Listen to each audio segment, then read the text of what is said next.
Marine Tondelier, bonjour et merci d'être avec nous en direct. Vous avez participé à la manifestation ce matin. Pourquoi avoir choisi Calais, Marine Tondelier? Eh ben, vous savez que c'est mon département de cœur, celui où je suis née, celui où j'ai grandi, celui où je vis, celui où je suis élue.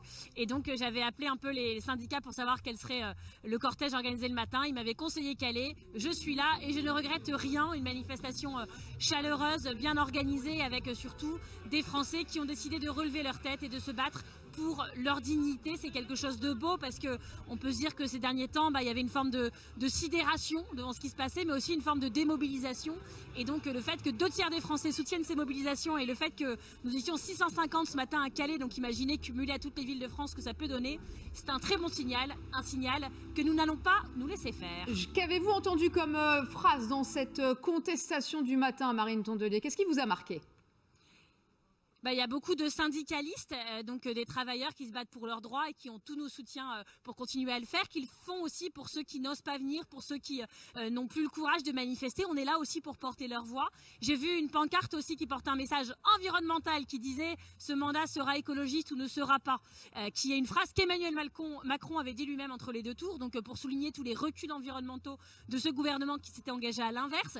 Et puis je pense beaucoup d'expressions de ce lien qui est abîmé, de ce lien de confiance rompu entre les Français et ceux qui nous gouvernent. Je vais vous dire, quand vous dites on fait une élection pour demander si vous voulez oui ou non une cohabitation, que très majoritairement les gens répondent oui, et que pour la 3e fois on en remet un Premier ministre du même bord que le président de la République, alors que c'est pas ce qui aurait dû être fait dans une démocratie qui fonctionne bien, oui, ça a créé beaucoup de défiance, et cette défiance, je le dis, est très légitime, je la partage. Marine Tondelier, dernière question. Hier, la nomination de Sébastien Lecornu, très proche du président de la République.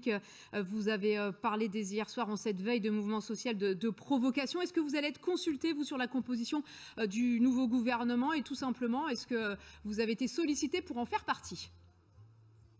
Alors, j'ai été appelée par Monsieur Lecornu, le Premier ministre, pendant que je conduisais ce matin pour venir à Calais.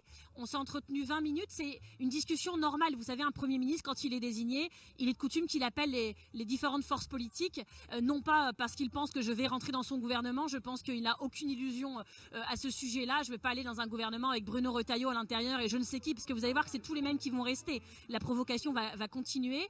Mais on a eu un échange républicain sur nos demandes. Vous imaginez que nos demandes étaient sociales, qu'elles étaient environnementales, qu'elles étaient démocratiques, et que nous aurons, oui, l'occasion, je pense, d'être reçus à Matignon pour les exposer, voilà, un peu plus longuement. Mais ça ne veut pas dire non que nous sommes entrés en négociation avec ce gouvernement qui, je le dis très clairement, n'a rien à faire là. Monsieur Macron, plus ces gouvernements sont rejetés, plus il nomme des gens proches de lui. Et donc, je crois qu'à ce rythme-là, la prochaine Première ministre sera Brigitte Macron, si ça continue.